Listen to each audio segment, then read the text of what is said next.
Radio Classique. Radio Classique, l'invité de l'économie. Avec la Banque cantonale de Genève-France, une banque au service des chefs d'entreprise qui valorisent leur patrimoine. Bon début de journée, il est presque 7h15. Bonjour Robert Dambaud. Bonjour. Bienvenue sur Radio Classique, président de Grant Thornton, cabinet d'audit et de conseil, 2000 salariés en France, 215 millions d'euros de chiffre d'affaires et des clients de toute taille, en particulier des ETI, mais aussi des groupes du CAC 40. Alors, comment vont-ils en ce moment, vos clients? Si on doit faire un bulletin de santé collectif, on est au 30 septembre, ça fait un mois que la rentrée a eu lieu. Mais écoutez, bonjour. Ce qu'on constate, c'est ce qu'on avait déjà constaté à la fin de la précédente année, le premier épisode Covid, où on a des comptes qui sont bons et des entreprises qui se portent bien. Aujourd'hui, les chiffres d'affaires sont en hausse à nouveau. Ils avaient un peu baissé l'année passée. On a des rentabilités qui s'améliorent, puisque quand on lit l'INSEE, la moyenne du taux de marge des entreprises PME en France, on est dans les 35-36% contre 30-33% avant le Covid, et un plus haut, jamais atteint. Des trésoreries aussi qui se comportent bien. Alors bien sûr que des trésoreries qui sont améliorées encore par les effets des aides d'État, bien sûr, notamment les PGE. Mais une bonne partie de ces PGE n'a pas été consommée, donc est dans les trésoreries, ou alors a été remboursée.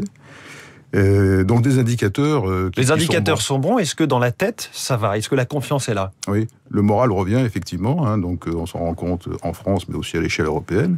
Chez Grant Thornton, nous menons des études régulièrement sur le moral des chefs d'entreprise. Et on constate que, après avoir effectivement été passé par des divers états d'âme, d'inquiétude et bien compréhensibles, aujourd'hui, le moral reprend le dessus parce que effectivement, les indicateurs sont bons, même si on connaît les sujets qu'on a, les pénuries de certains. Ça, c'est une vraie préoccupation majeure pour vos clients, oui. Les pénuries de main-d'œuvre, oui. Les tensions d'approvisionnement. Absolument, puisque ça ralentit la croissance, ça ralentit la reprise d'activité. Donc, c'est un vrai sujet. Au-delà du fait qu'on a des cours qui flambent, bien sûr, aussi par ailleurs. Alors, on ne cesse de parler d'accélération du changement du fait de la crise sanitaire. Est-ce que vous confirmez? Est-ce que vous le voyez, en particulier dans les ressources humaines, le management? Oui, on le voit dans tous les pans, je dirais. Parce qu'en fait, cette période Covid a accéléré très fortement les mutations qui étaient bien souvent déjà engagées. Et des paradigmes qui sont tombés. Et le premier de ces changements, je dirais, dans la conduite d'une entreprise, c'est l'habitude qu'a pris le chef d'entreprise, une certaine sérénité, à naviguer en situation incertaine. Ça veut dire que comme on a appris à vivre avec le virus, on apprend à vivre avec l'incertitude. Oui, qui est devenue la trame de fond, je dirais, de l'exercice de la conduite de l'entreprise. Mais on fait avec ou ça freine ? Non, on fait avec, parce qu'on a appris, si vous voulez, l'entreprise, après le choc du Covid, la sidération, l'entreprise a réagi, s'est équipée de moyens pilotés, à vue, avec des indicateurs, des KPI qu'on relevait une fois tous les 6 mois, tous les ans. Maintenant, on peut les relever tous les mois, voire toutes les semaines, pour pouvoir se donner les moyens de piloter à vue et de conduire presque au jour le jour, en période d'incertitude, et avec des nouveaux outils, mais aussi une habitude, une expérience, une résilience qui s'est installée et qui fait qu'aujourd'hui, on sait faire. On sait mieux faire, en tous les cas. Vous parlez de nouveaux paradigmes. Il s'agit des nouvelles méthodes de travail, notamment ? Oui, les nouveaux paradigmes, les nouvelles méthodes de travail, il y a... Et quand je parle d'incertitude et de nouvelles méthodes de travail, justement, les deux se rejoignent. Parce qu'aujourd'hui, on pourrait penser que le Covid est derrière, le choc est derrière, on va revenir à la normale, les statistiques sanitaires sont bonnes, etc. Mais pas du tout. Parce que les changements sont profonds et ne sont pas encore établis. Et aujourd'hui, nous sommes dans une période d'expérimentation. On rentre au mois de septembre. Le télétravail est passé par là, s'est installé. Chez nous, chez Grant Thornton, par exemple, on a un accord de télétravail avec 2 jours par semaine. Donc, il faut apprendre à travailler de cette nouvelle manière. Donc, il n'y a surtout pas de règles à mettre en place parce qu'aujourd'hui, on ne sait pas comment tout cela, finalement, ces équilibres vont se reconstituer, vont s'établir. Et on est dans l'ajustement, dans l'itération permanente, dans la prise de mesures, dans l'échange, dans la consultation. Et petit à petit, comme ça, pour parvenir à trouver ces nouveaux équilibres, ces nouveaux paradigmes, les espaces de travail dont la finalité a changé, Voilà, donc tous ces sujets conditionnent et changent grandement ce retour aujourd'hui du mois de septembre. On parle énormément aussi de RSE, responsabilité sociétale des entreprises. Vous l'avez mise au cœur de votre stratégie de croissance, c'est-à-dire concrètement, que faites-vous ?